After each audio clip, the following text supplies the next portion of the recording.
اعوذ باللہ من الشیطان الرجیم، بسم اللہ الرحمن الرحیم۔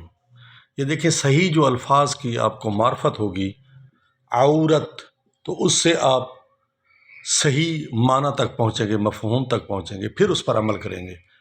عورت غیر محفوظ چیز، اور اسلام نے چادر سے مستور کیا تاکہ محفوظ ہو جائے۔ سبحان اللہ، انڈرسٹوڈ۔ دوسرا ہے حجاب۔ حجاب مین رکاوٹ، ٹھیک ہے،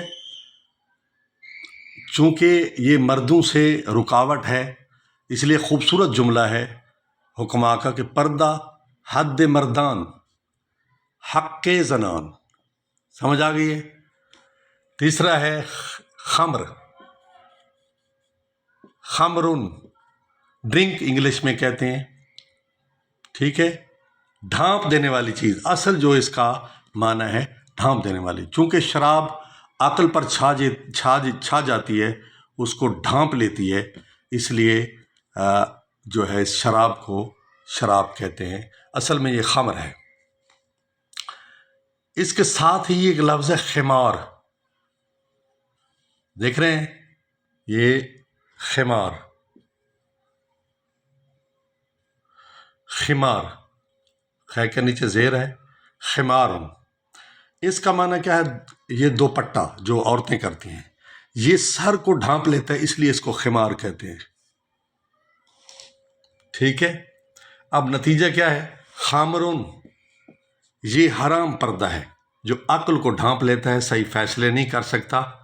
جب انسان اپنی چار دیواری میں آتا ہے تو اس کو جو ہے نا پتہ نہیں ہوتا کہ میرے سامنے کون سا رشتہ ہے، ماں ہے، بہن ہے، بیوی ہے، اس لیے چونکہ یہ عقل کو ڈھانپ لیتا ہے۔ اس کے بعد ہے خمار، یہ واجب پردہ ہے، یہ واجب پردہ ہے، اور اس کا کرنا واجب ہے، جو عورت نہیں کرے گی تو اس پر اللہ کا عذاب آئے گا۔ تو یہ ایک پردہ حرام ہے، ایک پردہ واجب ہے، ہیں دونوں پردے۔ تو دعا ہے کہ اللہ تعالی ہم سب کو ان الفاظ کو سمجھنے اور اس نے مفاہیم تک پہنچنے کی توفیق نصیب فرمائے۔ والسلام۔